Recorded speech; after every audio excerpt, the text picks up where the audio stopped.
అందరికీ నమస్తే. గరం గరం వార్తలకి స్వాగతం. ఇయాల కూడా మీకోసం చాలా వార్తలు పట్టుకొచ్చినాం. అంతకంటే ముందుగాల హెడ్లైన్స్. ఈ స్కూల్లో రికార్డింగ్ డాన్సులు లోకేశారు.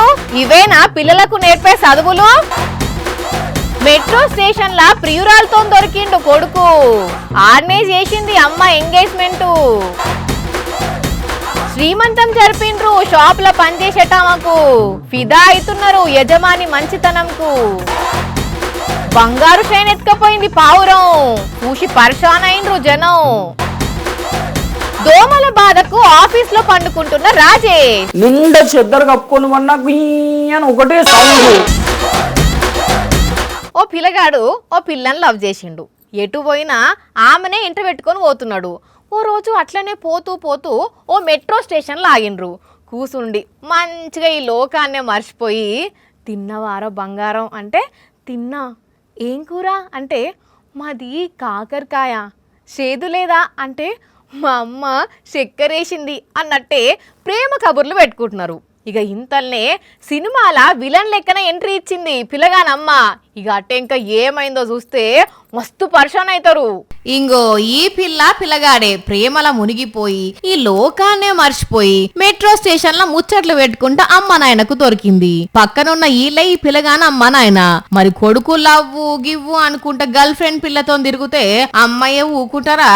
ఏం రావారి చక్కగా చదువుకోక లవ్వేంది లవ్వు తలకాయ తిరుగుతున్నదా అని వార్నింగ్ ఇస్తారు. అట్లనే ఆ పిల్లను కూడా ఏందమ్మా నువ్వు మీ అమ్మ నాన్నకు తెలిస్తే ఎట్లుంటది అని గట్టిగా నెమ్మందలిస్తారు. కానీ అదే ఈ అమ్మ ఇలా ప్రేమను అర్థం చేసుకొని ఈ దొంగ తిరుగుడు దేనికి బయట బాజాప్తగా ఇంట్లోకి రాండ్రి అని ఆ దొరికిన మెట్రో స్టేషన్లనే ఎంగేజ్మెంట్ పూల్ పనులు చేసింది. ఇది ముంబైలా. పిల్లగాని పేరు సిద్ధార్థ్, పిల్ల పేరు దీక్ష. వాస్తవానికైతే వీళ్ళిద్దరిని తీసుకొని పిల్లోల ఇంటికే పోయి ఆర్నే ఎంగేజ్మెంట్ చేద్దాం అనుకుందట. కాకపోతే పిల్లోల నాయన ఒప్పుకోలేదు. 2 గంటల సేపు ఈ మెట్రో స్టేషన్ లోనే ఉన్నారట. పిల్ల కూడా వాళ్ళ నాయనకు ఫోన్ చేసింది. అయినా వాళ్ళ నాయన కట్ చేసిండు. पापा इनकी भी तो कोई इज्जत है, आपको कुछ तो ख्याल होना चाहिए. आप अपनी बात से वो कर रहे हो ऐसे. पापा मैं भाग थोड़ी रही हूँ, आपकी इजाजत से ही कर रही हूँ सब कुछ. ఇక గిట్లయితే లాభం లేదనుకుని వెంటనే పూలు పండ్లు స్వీట్లు గాజులు అన్ని తెప్పించి పిల్ల చేతిలో పెట్టి ఎంగేజ్మెంట్ జరిపించి ఆశీర్వదించిండ్రు అదే మెట్రో స్టేషన్ లా. खुश रहो बेटा, खुश रहो. జరంత పిల్లగాన్న ఆయన వెనక ముందు అయినట్టే అనిపించింది కానీ అమ్మ అయితే అస్సలకేం లేదులా. మొత్తానికైతే గిట్లా మెట్రో స్టేషన్ లో ఎంగేజ్మెంట్ అయింది. మాయమైపోతున్నడమ్మా మనిషన్నవాడు, మచ్చుకైనా లేడు సూడు మానవత్వం ఉన్నవాడు. 100కో కోటికో ఒక్కడే ఒక్కడు, యాడ ఉన్నడో గాని కంటికే కనబడడు. మాయమైపోతున్నడమ్మా మనిషన్నవాడు. ఈ పాట వింటుంటే నిజమే అనిపిస్తుంది కదా నుల్లా. అయితే ఆ పాటల 100కో కోటికో ఒక్కడు అని ఉన్నది కదా, ఆ ఒక్కడు ఇంగో గీ అన్ననే కావచ్చుల్లా. నిజమే నుల్లా, 100కో కోటికో ఒక్కలే ఉంటారు ఈ అన్న సొంటోళ్ళు. ఎందుకంటే ఇలా షాపుల పనిచేసి ఈమెకు ప్రెగ్నెన్సీ అయితే సొంత అన్న లెక్కనే షాపులనే శ్రీమంతం జరిపించిండు. చీర గాజులు పూలు పండ్లు స్వీట్లు అన్ని తెప్పించి షాప్లో ఉండేటోళ్ళందరితోని ఒక్కొక్కటి ఇప్పించి మంచి మనసు చూయించిండు. పాపం ఈ అక్క ఎంత కష్టాలల్లో ఉన్నదో. ఇట్లా వీళ్ళందరూ కలిసి శ్రీమంతం జరుపుడుతోని ఆనందం తట్టుకోలేక కన్నీళ్లు పెట్టుకున్నది. ఈమె కన్నీళ్లు పెట్టుకుంటుంటే సొంత ఇంటోళ్ళు కదా ఓదార్చినట్టు ఓదార్చిండ్రు ఈమెతో కలిసి పనిచేసేటోళ్ళు. నిజంగా వీళ్ళందరినీ చూస్తుంటే ఇదొక షాపు, వీళ్ళందరూ పనోళ్ళు అన్నట్టే లేదు కదా నొల్లా. ఇదో ఇల్లు, వీళ్ళంతా ఇంటి కుటుంబ సభ్యులు అన్నట్టే అనిపిస్తున్నది కదా. ఇదంతా కూడా ఈ అన్న చేయబట్టే. మామూలుగా వ్యాపారం చేస్తున్నాం మనకు కావాల్సిన లాభాలు, ఇల్లు పనోళ్ళు మనం జీతం ఇస్తున్నాం, వాళ్ళు పని చేస్తున్నారు అన్నట్టే చూస్తుంటారు చాలా మంది. కానీ అదే ఈ అన్న సొంత పని చేసేటోళ్లను సొంత అక్కా చెల్లె లెక్కనే చూసుకున్నాడు. అందుకే చాలా మంది ఈ అన్న మంచితనాన్ని తారీఫ్ చేస్తున్నారు. ఏదైనా ఆట ఆడుతున్నప్పుడు చూస్తేందుకు ఆడియన్స్ పోతుంటారు కదా. ఇప్పుడు cricket T20 world cup match అవుతుంటే ఆడియన్స్ చూస్తేందుకు ఎంతమంది పోతలేరు. అట్లనే గిడ కొందరు తమ్ముళ్ళు ఓ కోట్ల షటిల్ బ్యాట్ ఆడేందుకు రెడీ అయినరుల్లా. అయితే వాళ్ళు ఎట్లా ఆడతారో చూద్దామని కోతులు పోయినాయి. మరి పోయిన కోతులను మ్యాచ్లు చూడని సైపో కదా, వీటిని గెలికేటాలకు ఇక చూడుండ్రి ఎంత కథ అయిందో. ఇంగో మొదటి కోతి లాట చూద్దామని వచ్చింది. మరి దాన్ని చూడనిస్తే ఏం అనకపోయేది, కానీ అందులో తమ్ముడు దాన్ని గెలికిండు అంతే. ఇక దెబ్బకి అందరిని గెదిమింది. ఇంతల్నే ఇంకో 2-3 కోతులు వచ్చినాయి. పాపం ఇక చూడాలే గీ ఒక్క తమ్ముడే వెనకబడ్డాడు. ఆఖరికి ఎట్లనో అట్లా తప్పించుకొని ఈ తమ్ముడు కూడా పోయిన పోలే ఆ నెట్టునంతా చింపేసినాయి. మమ్ములనే మ్యాచ్ చూడనియరా అనుకున్నాయో ఏమో. ఈ కోతులు ఇట్లా చేస్తే జనగామ జిల్లా పాలకుర్తి మండలం వల్మిడిలా చూడాలే వేల కోతులు 2 గ్యాంగుల ఎట్లా కొట్లాడినాయో. అమ్మ బాబోయ్, ఓ రాజ్యం వాళ్ళు ఓ రాజ్యం మీదకి దండయాత్ర చేసినట్టే కొట్లాడినాయి. వీటిని చూసి ఊరోళ్ళు మస్తు భయపడ్డారట. ఎందుకంటే అన్ని కలిసి ఎవరి మీద పడితే ఏందుల్లా పరిస్థితి. అందుకే ఇండ్ల నుంచి బయటికి ఎవ్వరు వెళ్ళలేదు. ఈ అన్న ఒక్కడే కట్టె పట్టుకొని వచ్చి బెదిరించిన ఓలే ఊరికి పట్టినాయి. ఇవాళ ఇంట్రెస్టింగ్ వార్త ఏదన్నా పట్టుకరా అని చెప్పి మన రాజేష్ను మరి ఏం చేసిండో ఆ పని అరుచుకుందాం. గుర్రం సకిలింపు కంటే ఎక్కువ గుర్రు కొడుతున్నాడు కదా. ఓర్ వారే లే,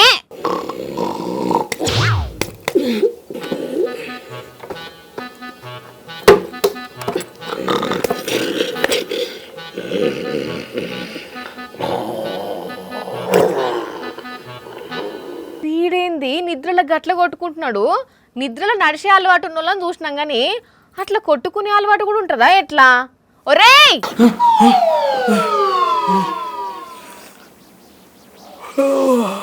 అని నువ్వా వార్తదేరా అంటే పన్నావు మంచిగా. పోదామని అనుకున్నా, ఒక్క 10 నిమిషాలు అంటే నిద్ర పట్టింది. సిగ్గుండాలి కొంచెం అన్న ఆఫీస్లో వండేతందుకు.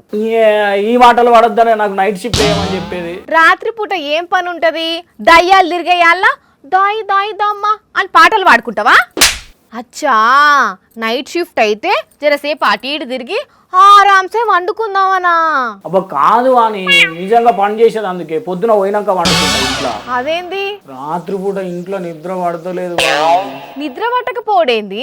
నిండా చెద్దరు కప్పుకొని వన్నా అని ఒకటే సౌండ్. చెవు పోటేమో, చెవుల్లో జీవి తీసుకోవాల్సింది. అది జీవి సౌండ్ కాదు, మూగ జీవి సౌండ్. అంటే దోమలు. దీన్ని బట్టి నీకేం అర్థమైంది? అన్నేమో గాని దోమలు మూగ జీవాలు కాదు అని అర్థమైంది. మరి అంతంత సౌండ్ చేస్తుంటే అవి మూగ జీవాలు ఎట్లయితే చెప్పు. ఇల్లు అన్నాక దోమలు, పెళ్ళైనాక లొల్లులు కామన్. ఏంది తల్లి కామను? రాత్రి వండుకున్నాక పొద్దున్న లేచి చూసేసరికి సినిమాల విక్రమ్ లెక్క అవుతున్నది. పెయ్యి అంతా గోకి గోకి దద్దులతో తెలుసా. ఇందాక చూసినావు కదా పన్నంక ఎట్లా కొట్టుకున్నానో, చెంపల మించి ఏడబడతాడా. దోమలను కొట్టి కొట్టి అట్లా అలవాటు అయిపోయింది. రోజు దోమల బిల్లు వెలిగించుకోవచ్చు కదా. తినగదేమో తీయగా నుండు అన్నట్టు దోమల బిల్లల వాసన పీల్చి వాటికి కూడా అలవాటు అయినట్టున్నాయి. పోతనే లేవు అసలు. ఒక పని చేయి, వేపాకు కర్పూరం కలిపి నిప్పు పెట్టు, ఆ పొగకు పోతాయి. ఆ పనులు కూడా అన్ని అయినాయి. పొగ పెట్టినాక 10 నిమిషాలు అన్ని పోతున్నాయి.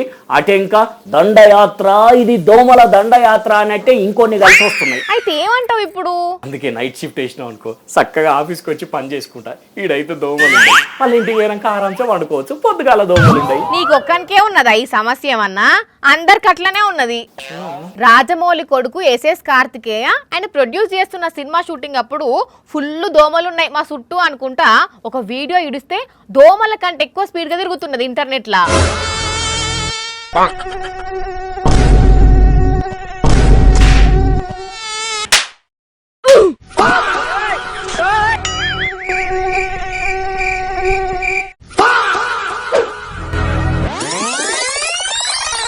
చూసినావా సట్ట జరుచుకుంటా ఎట్లా చేసిర్రో షూటింగ్. అసలు ఈ నగరానికి ఓ వైపు దోమలు, మరోవైపు దద్దులు, ఈ మస్కిటోలకు పాడాలి చరమగీతం. ఇంకా హైలైట్ అయింది తెలుసా, ఈ 2 నెలల్లో దోమలు మస్తు పెరుగుతాయట. అవునా? ఇయర్ ఎండింగ్ లా గుడ్లు పెట్టుంటాయి. ఇప్పుడు ఆ గుడ్లు దోమలుగా మారే టైము. మళ్ళీ ఇవి సాయంత్రం పూట తెల్లార గట్ల మస్తు హుషారు మీద ఉంటాయి. కాబట్టి జాగ్రత్తగా ఉండాలని చెప్తున్నారట. ఇట్లయితే అసలు నేను ఊళ్ళనే ఉండపోయేటా నా పోతా. ఏడికి పోయినా దోమలతోటి సహజీవనం చెయ్యాల్సిందే. తప్పదంటవా? ఇట్లా కాదు, చక్కగా ఆదిత్య 369 సినిమా లెక్క మొత్తం ఫుల్ బాడీ సూట్ కుట్టించుకుంటా. అప్పుడైతే దోమలు కుట్టకుంటుంటాయి. దోమలు పాడుగాను. పబ్లిక్ మీకాడ ఎట్లుంది పరిస్థితి? సేమ్ గింతే అనుకునేది ఉంటే జాగ్రత్త. పరిసరాలు శుభ్రంగా ఉంచుకోండి. నీళ్లు నిల్వ లేకుండా చూసుకోండి. మాపటిల్లి జప్పున దర్వాజాలు కిటికీలు మూసుకోండి. భద్రం. మరి దినం ఏదో ఒక దిక్కు యాక్సిడెంట్లు అయితేనే ఉన్నాయి, ప్రాణాలు పోతూనే ఉన్నాయి. కొన్ని యాక్సిడెంట్లు కొందరు తప్పులు చేయబట్టయితే కొన్ని కాలం కలిసి రాక అవుతుంటాయి. అసొంటప్పుడు రోడ్డు మీద పోయేటోళ్ళు ఎంత పైలంగా ఉండాలి, ఎంత జాగ్రత్తగా డ్రైవింగ్ చేయాలి. కానీ అదే గిడ ఒక డ్రైవర్ సాబ్ చూడుండ్రి, భయం లేని కోడి బజార్లనే గుడ్డు పెట్టింది అన్నట్టు భయం లేని ఈ బస్సు డ్రైవరు రీల్స్ చూసుకుంటా డ్రైవింగ్ చేస్తున్నాడు. మరి అటు చూసుకుంటా బస్సు నడిపితే ఇది ఎటన్నా పోతే ఏంది పరిస్థితి? దేనికన్నా గుద్దుతే ఏంది కదా? ఈయన చేసిన తప్పుకు బస్సులో ఉన్నోళ్ళు బలిగావన్నా ఏందో దమ్మక్ తక్కువ పనులు. ఇది కర్ణాటక రాష్ట్రం మాండ్య జిల్లా. ఈ డ్రైవర్ సాబ్ పేరు మేషాట. మరి సెల్ ఫోన్ మాట్లాడుతూ డ్రైవింగ్ చేసుడే నేరం అంటారు. ఈయన సెల్ ఫోన్లా ఏకంగా రీల్సే చూస్తున్నాడు అంటే ఎంత నేరమో. ఇక పెద్ద ఆఫీసర్లు ఏం చర్యలు తీసుకుంటారో చూడాలి. అరే అంత మంచిగా నడుపుతేనే ఎన్నో యాక్సిడెంట్లు అవుతున్నాయి అంటే ఈయన గింత నిర్లక్ష్యంగా నడుపుతాడా? ఇప్పుడు నేను చెప్పబోయే ముచ్చటంటే అందరు షాక్ అవుతారు. వామ్మో అని భయంతో వణికిపోతారు. జేబులున్న ఫోన్ బయటకు తీసి ఎవరికన్నా ఫోన్ చెయ్యాలన్నా రీల్స్ చూడాలన్నా పెయ్యి అంత చెమటలు పడతాయి. అంతగానం భయపెడుతున్నావు, అసలు ముచ్చటేందో చెప్పరాదు అంటారా? అయితే చెప్తున్నా ఇనుండ్రి. ముందుకి ఇదేందో చూడుండ్రి. చూస్తున్నారా? మైక్రోస్కోప్ తో చూస్తే బ్యాక్టీరియా అవపడుతున్నదా? ఇప్పుడు అసలు ముచ్చట చెప్తే వామ్మో అని జరుచుకుంటారు. ఆ బ్యాక్టీరియా అంతా మనందరం వాడే మొబైల్ ఫోన్ల స్క్రీన్ల మీద ఉన్న బ్యాక్టీరియా. అవునుల్లా, టాయిలెట్ సీట్ మీద ఎంత బ్యాక్టీరియా ఉంటుందో అంతకంటే ఎక్కువ మన సెల్ ఫోన్ స్క్రీన్ల మీద ఉంటుందని పెద్ద పెద్ద సైంటిస్టులు పరిశోధనలు చేసి చెప్పిళ్ళు. నిజంగా అంత బ్యాక్టీరియా ఉంటుందా అని ఒక ఆయన మైక్రోస్కోప్తో చెక్ చేస్తే ఆగో అది సంగతి. ఇవాళ రేపు మొబైల్ ఫోన్ లేకుండా జనాలు బతకలేని పరిస్థితి పాడైంది. చాలా మంది పొద్దాక ఫోన్ మాట్లాడుతూనే ఉంటారు. రీల్స్ వీడియోలు చూసుకుంటా టైం పాస్ చేసేటోళ్ళు కూడా చాలా మందే ఉన్నారు. ఇప్పుడు ఈ బ్యాక్టీరియా ముచ్చట ఎరికైతే గజ్జు అంటారు కావచ్చు. అందుకే టాయిలెట్లకు ఫోన్ తీసుకుపోకుండ్రి. అన్నం తినేటప్పుడు కూడా ఫోన్ చూడకుండ్రి. లేకుంటే ఆ అడ్డమైన బ్యాక్టీరియా అంతా కడుపులకు పోయి లేనిపోని రోగాలు వస్తాయి అని అంటున్నారు. దీని మీద పరిశోధనలు చేస్తున్న సైంటిస్టులు. ఇన్నరా పబ్లిక్? ఫోన్ తోటి జాగ్రత్త. మరి ఏపీలా వైఎస్ఆర్సీపీ అధికారంలో ఉన్నప్పుడు ఈ స్కూళ్ళు ఎట్లుండనుల్లా? విద్య మీద పెట్టే ప్రతి పైసా పవిత్రమైన పెట్టుబడి అని చెప్పి జగన్ సారు పిల్లగాళ్ళకు మంచి చదువులు అందించిండు. అందరు ఇంగ్లీష్లో మాట్లాడాలి, ప్రపంచంతోనే పోటీ పడాలని చెప్పి డిజిటల్ క్లాసులు కూడా తెచ్చిండు కదా. అయితే అప్పుడు అంత మంచిగా చదువు దొరికిన విద్యాలయాల్లో ఇప్పుడు చూడుండ్రి పరిస్థితి ఎట్లున్నదో. సిగ్గు లేదనే జీడి గింజ అంటే నల్లగున్నా నాకేం సిగ్గు అన్నదట. అట్లనే ఉన్నది ఈడ కథ. చిచ్చి చిచ్చి పిల్లగాన్లకు విద్యా బుద్ధులు నేర్పే గూడసోంటి బడిలో రికార్డింగ్ డాన్సులు వేస్తున్నారులా. పార్వతీపురం మన్యం జిల్లా నీలకంఠపురంలో ఉన్న గిరిజన ఆశ్రమ పాఠశాల ఇది. ఈడ టీడీపీ ఎమ్మెల్యే సుట్టము చంద్రమోహన్ వార్డెనట. మరి ఇక అధికారంలో ఉన్నది మనమేనా? మనల్ని ఎవడ్రా ఆపేది అనుకున్నాడో ఏమో గాని ఇగో ఇట్లా స్కూల్లో రికార్డింగ్ డాన్సులు పెట్టుడే గాక పిల్లగాండ్లతో కూడా డాన్సులు వేయించిండ్రట. అంటే విద్యాశాఖ ఉన్నది లోకేష్ దగ్గరనే. అయినా కూడా ఇది అంతేందుల్లా? అయ్యా లోకేష్ సారు, మీ ఏలువాడిలా ఈ స్కూల్లో ఏంది పరిస్థితి? ఇదేనా పిల్లలకు నేర్పించే చదువులు? ఇట్లయితే పిల్లగాండ్లు ఏమైపోవాలి, ఏం నేర్చుకోవాలి? ఏరి కోరి మరీ మీరు విద్యాశాఖ తీసుకున్నది విద్యా వ్యవస్థను ఇంకా మంచిగా చేసేదందుక లేకుంటే ఇటువంటి చూసేదందుక అని అడుగుతున్నారు. ఈ రికార్డింగ్ డాన్సులను చూసి చీ కొడుతున్న పబ్లిక్. అక్కడ రోడ్డుని బట్టి అంతిమయాత్ర జరుగుతున్నది. జీవిడిచిన మనిషి చుట్టాలు దోస్తులు మస్తు దుఃఖంలో ఉన్నారు. ఇంతల్నే పోలీసులు రోడ్డుకు అడ్డంగా నిలుస్తున్నారు. ముందుకు పోయేందుకు వీలు లేదు అని ఆర్డర్లు వేసిండ్రు. అదేంది సార్, డెడ్ బాడీని అంత్యక్రియల కోసం శ్మశానంకు తీసుకుపోతున్నాం, ఎందుకు ఆపుతున్నారు అని అడిగితే వాళ్ళు చెప్పిన సమాధానం విని అక్కడ ఉన్నోళ్ళు షాక్ అయినరు. ఇల్లుగాల ఒకడేడుస్తుంటే సుట్టకు నిప్పు లేదని ఇంకొకడు ఏడిచిండట. గట్లనే ఉన్నది జగిత్యాల జిల్లా కోరుట్లలో కాంగ్రెస్ లీడర్ల వ్యవహారం. ఇగో ఇక్కడ చూస్తురా, 4 మనుషులు పాడే మోసుకుంటా నిల్చున్నారు. జీవిడిచిన మనిషి ఇంటోళ్ళు చుట్టాలు దోస్తులు ఒక పక్కకు నిల్చొని దిక్కులు చూస్తున్నారు. డప్పులలో ఒక కాడ చేరి ముచ్చట్లు పెట్టుకుంటున్నారు. ఎందుకయ్యా వాళ్ళు అక్కడ నిల్చున్నారు, ఏమైతున్నది అని అంటే ఇక్కడ మున్సిపల్ ఎన్నికలు అవుతున్నాయి కదా, లీడర్లు జోరుగా ప్రచారం చేస్తున్నారు. ఇక ఆయన ఎన్నికల ప్రచారం కోసం జగిత్యాల జిల్లా ఇన్ఛార్జి మంత్రి ఉత్తమ్ కుమార్ రెడ్డి అక్కడికి వస్తున్నాడట. ఆయన వచ్చి స్పీచ్ ఇచ్చి పోయేదాకా మీరు తొవ్వల పోయేదానికి ఈ లేదని ఆ శివయాత్ర కడ్డం పడ్డారట. అంటే పోలీసులు ఏం చేయాలనో తోయక పాపం అరగంట దాకా అక్కడనే నిల్చున్నారు ఇట్లా. ఆయన ఇప్పుడు ఈ ముచ్చట మీడియా వాళ్ళకి తెలిసేసరికి ఏదో లొల్లయ్యేటట్టే ఉన్నదని అరగంట తర్వాత సరే పోండి అన్నారట. గింత నలం ఉంటుందా నుల్ల మరి? మంత్రి అయితేంది, ఆయన ఏమైనా ఆకాశం నుంచి ఊడిపడ్డా? ఆయన వచ్చి పోయేదాకా ఎక్కడోళ్ళు అక్కడిని ఆగాలని అని దుమ్మెత్తిపోస్తున్నారు ఈ ముచ్చటేరికైనా పబ్లిక్. నిజానికి ఆ మంత్రికి కూడా ఈ ముచ్చట తెలియదు కావచ్చు, కానీ కిందున్నోళ్ళే ఓవర్ యాక్షన్ చేసి అటు మంత్రిని ఇటు మందిని పరిశాన్ చేస్తారు. ఏం రాజకీయాలు ఏందో. జేబు దొంగలున్నారు జాగ్రత్త అని ఆర్టీసీ బస్సులో రాసి ఉంటుంది. మీరు సుధా చూసే ఉంటారు కదా, మంది బాగున్నప్పుడు బస్సు ఎక్కే కాడ దిగే కాడ దొంగలు వాళ్ళ టాలెంట్ చూపెడతారు. దొంగలు కొట్టేసిన పర్సులు, బ్యాగులు, ఫోన్ల మీద ఆశ వదులుకోవాల్సిందే. పోలీస్ కంప్లైంట్ ఇచ్చినా ఏం ఫాయిదా ఉండదు. అప్పుడప్పుడు కొందరు ప్యాసింజర్లు వాళ్ళ బ్యాగులు బస్సులోనే మర్చిపోయి పోతారు, అవి ఇంకెవరో గాయాబ్ చేస్తారు. కానీ బెంగళూరు ఆర్టీసీ బస్సులో ఏమైందో చూడుండ్రి. చూసుకో అక్క, అదేనా నీ బ్యాగు? అన్ని ఉన్నాయా లేవా చెక్ చేసుకో. బ్యాగ్ లా ఒక నక్లెస్ ఉన్నదంటివి కదా, ఉన్నదా లేదా? ఆ డబ్బాలు ఉన్నది అదేనా? అబ్బా ఇంకేంది, అన్ని ఉన్నట్టే కదా. అరే రరే ఎందుకు ఏడుస్తున్నావు అక్క? ఊకో ఊకో, నీ బ్యాగ్ నీకు దొరికింది కదా, ఏడవకు ఊకో అని సంతోషంతో దుఃఖం ఆపుకోలేకపోతున్న అక్కను సంజాయిస్తున్నారు ఆ బస్సు డ్రైవరు, కండక్టరు. అసలు ఏమైంది అని అంటే, ఈ అక్క బెంగళూరులో ఒక ఆర్టీసీ బస్ ఎక్కి ఏదో కాయలుండి తన బ్యాగును బస్సులోనే మర్చిపోయి దిగిందట. అటెంక తన బ్యాగ్ బస్సులోనే మర్చిపోయినా అని యాదికొచ్చి లబ్బ మొత్తుకుంటా ఆర్టీసీ వాళ్లకు ఫిర్యాదు చేసింది. అలా బస్సు గురించి ఎంక్వైరీ చేసి దాని దాడ తెలుసుకుని ఆ బస్సు డ్రైవర్కు కండక్టర్లను అలర్ట్ చేసిళ్ళు. అలా అక్కను పిలిచి మా బ్యాగ్ ఆమెకు అప్పగిచ్చిళ్ళు. పోయింది అనుకున్న బ్యాగ్ మళ్ళా దొరకంగానే ఆమె సంతోషంతో కళ్ళల్లో నీళ్లు తిరిగినాయి. బ్యాగ్ ఓపెన్ చేసి అందులో తన బంగారం నెక్లెస్ ఎట్లున్నదో అట్లనే ఉందని తెలిసి సంతోషంతో కండక్టర్ అమ్మను కౌగిలించుకున్నది.